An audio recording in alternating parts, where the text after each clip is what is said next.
Olá! Hoje a gente vai mergulhar na história de uma das ideias, sim, mais poderosas e transformadoras da ciência. A evolução da vida. Uma ideia gigantesca. E a jornada é muito mais longa, né? E mais cheia de curvas do que só a figura do Darwin.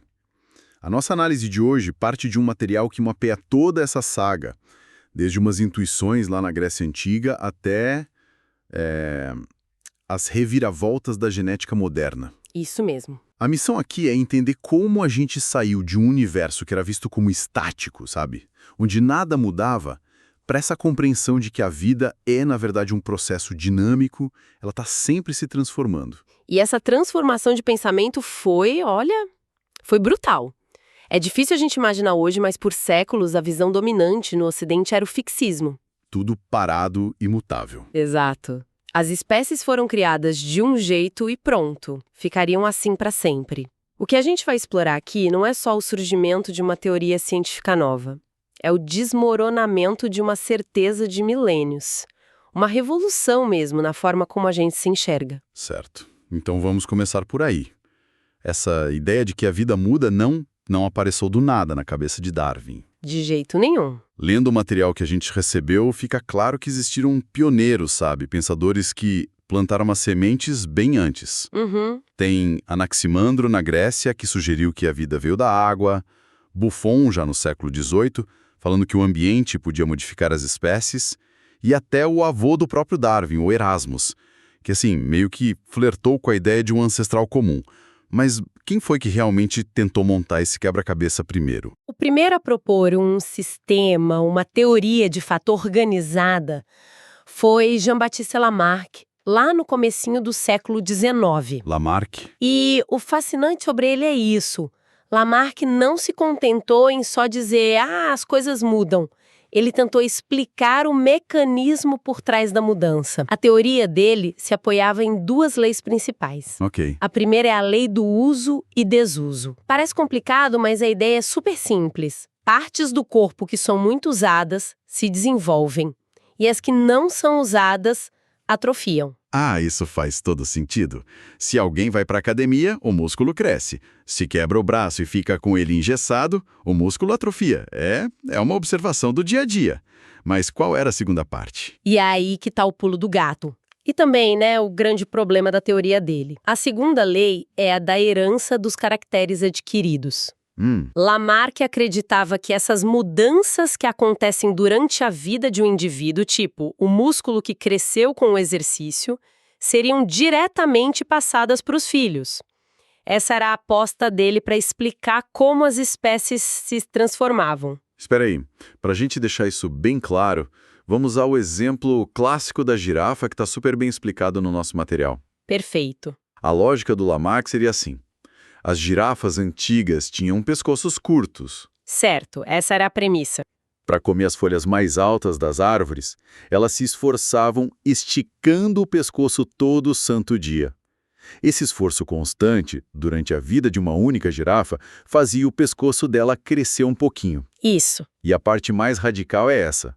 Ele achava que essa esticada era herdada pelo filhote, que já nascia com o pescoço, um tiquinho mais longo. Exatamente essa linha de raciocínio. Geração após geração, esse pequeno ganho se acumularia e o resultado seriam as girafas de pescoço longo que a gente conhece hoje. É uma ideia muito... intuitiva. sedutora, quase, porque ela valoriza o esforço, a adaptação ativa, mas, infelizmente, a biologia não funciona bem assim. Hoje soa bem estranho. Mas por que exatamente essa ideia está errada? Qual é a falha fundamental aí? A falha é que as experiências de vida não alteram a informação genética que a gente passa adiante. O DNA. O DNA. Uma pessoa pode se tornar uma pianista virtuosa, mas os filhos dela não vão nascer com essa habilidade nos genes. Uma cicatriz, um conhecimento, nada disso muda o DNA dos espermatozoides ou dos óvulos. A herança simplesmente não opera por esse caminho. O esforço da girafa não mudava o manual de instruções genético que ela passava para a prole. Ok, então o esforço individual era um beco sem saída para explicar a mudança das espécies. Como foi que o Darwin e o Alfred Wallace conseguiram destravar esse problema? Qual foi a grande virada de chave deles? A grande sacada foi mudar o foco, sair do indivíduo e olhar para a população. Eles perceberam que a chave não era a transformação de um ser durante a sua vida, mas a seleção entre as variações que já existiam ali na população. A famosa teoria da seleção natural. Exato. E a gente pode entender ela em alguns pontos-chave. O primeiro é a variação. Olha para qualquer grupo de seres vivos. Eles não são clones. Existem pequenas diferenças entre eles e essas diferenças são herdáveis. Certo. Como irmãos que são diferentes entre si. E depois? Depois vem a luta pela existência.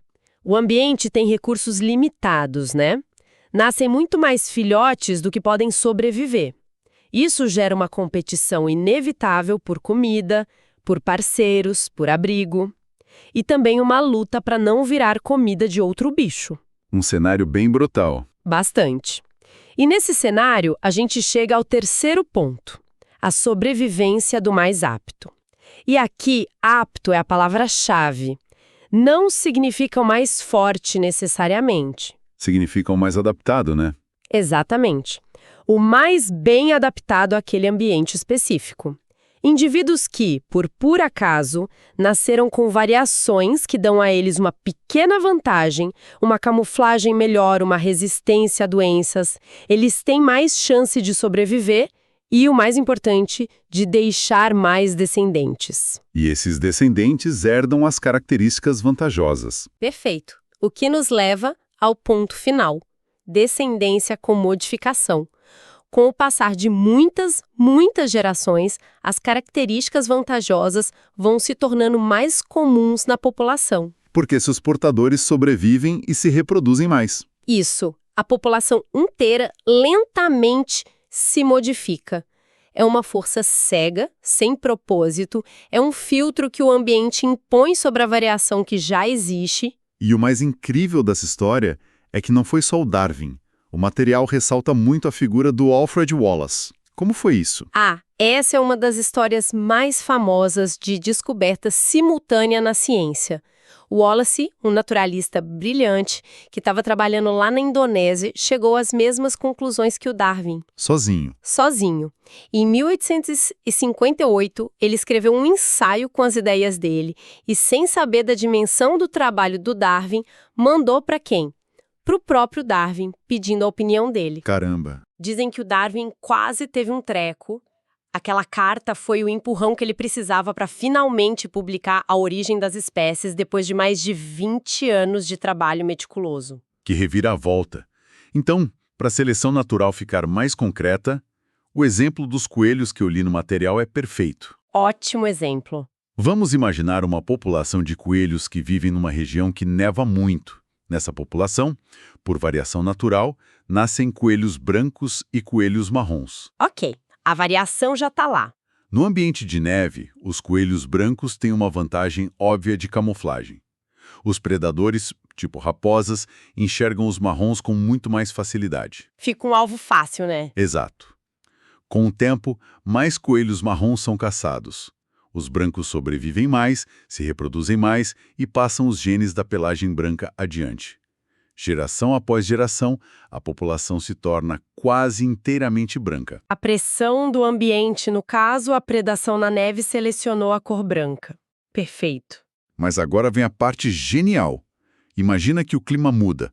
O aquecimento global derrete a neve para sempre e a paisagem vira um campo de terra, de mato seco. O que acontece? A vantagem se inverte, completamente. Vira de ponta cabeça. Agora, os coelhos brancos são como luzes de neon para os predadores.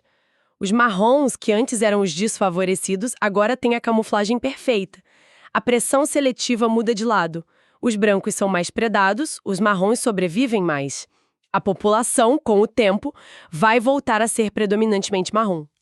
Então mais apto não quer dizer melhor num sentido absoluto? É só o que encaixa melhor no cenário do momento. Essa é a essência da teoria. Isso muda tudo. O que é uma vantagem hoje pode ser uma sentença de morte amanhã. A aptidão é sempre relativa ao contexto. Sempre. Ok, a ideia é brilhante, mas Darwin tinha uma peça faltando no quebra-cabeça, certo? Ele via a variação, os coelhos brancos e marrons, mas ele não sabia explicar de onde ela vinha. Precisamente. Essa era a grande lacuna. Ele não conhecia os mecanismos da hereditariedade. E a resposta veio com a redescoberta dos trabalhos de um monge austríaco chamado Gregor Mendel, o pai da genética. Mendel. No início do século XX, os cientistas finalmente juntaram as duas peças, a seleção natural de Darwin e a genética de Mendel. Essa fusão é o que a gente chama de teoria sintética da evolução, ou neodarwinismo. E o que ela diz em resumo? Ela explica o processo em duas etapas. Primeiro, a criação da variação, as mutações, que são erros aleatórios na cópia do DNA. E a recombinação genética, que mistura os genes dos pais, criam a diversidade. Elas são a matéria-prima. Elas criam uns coelhos brancos e marrons para começo de conversa. Exato. E a mutação é aleatória, então. Não acontece porque o coelho precisa ficar branco. Ah, esse é um ponto crucial. A mutação é cega. E aí entra a segunda etapa, o filtro da seleção. A seleção natural, como Darwin descreveu, atua sobre essa variação que surgiu ao acaso. Ela não é aleatória. Ela favorece as mutações que, por sorte, resultaram em características boas naquele ambiente. O ambiente escolhe os vencedores, então. Isso, entre as opções que a mutação aleatória forneceu. Darwin mais a genética parece uma resposta bem completa. A ciência parou por aí ou a história ficou ainda mais interessante depois disso? Ah, ficou muito mais interessante. O neodarwinismo continua sendo a base, o pilar. Mas desde a metade do século XX, a gente descobriu outras forças e processos que atuam na evolução, sabe? Adicionando novas camadas de complexidade. Tipo o quê, por exemplo? Bem, um exemplo é a teoria neutralista, de um cientista chamado Motoo Kimura. Ele percebeu que a grande maioria das mutações que acontecem no DNA são, na verdade, neutras. Neutras? Nem boas nem ruins. Exato.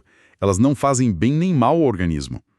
E a fixação dessas mutações numa população pode acontecer por puro acaso, um processo que a gente chama de deriva genética. Peraí, então quer dizer que muita mudança evolutiva no nível do DNA não é sobre adaptação, é só sorte? Isso parece ir contra a ideia de que tudo na natureza é perfeitamente adaptado. Exatamente. A seleção é poderosa, mas o acaso também tem um papel imenso, especialmente em populações pequenas. Outra área fascinante que surgiu é a Evodevo. Evodevo? É, Biologia Evolutiva do Desenvolvimento. Ela investiga como a evolução atua nos genes que controlam o desenvolvimento dos embriões. E o que descobriram? Descobriram que pequenas alterações em alguns poucos genes mestres, os arquitetos do corpo, podem causar mudanças drásticas no organismo adulto. Uma pequena mudança no manual de instruções de como construir um bico, por exemplo, pode resultar num adulto com um bico totalmente diferente. Uau! Então isso ajuda a explicar como a evolução pode, às vezes, dar grandes saltos e não só se mover em passos minúsculos. Perfeitamente. E se a gente quiser adicionar mais uma camada, temos a epigenética.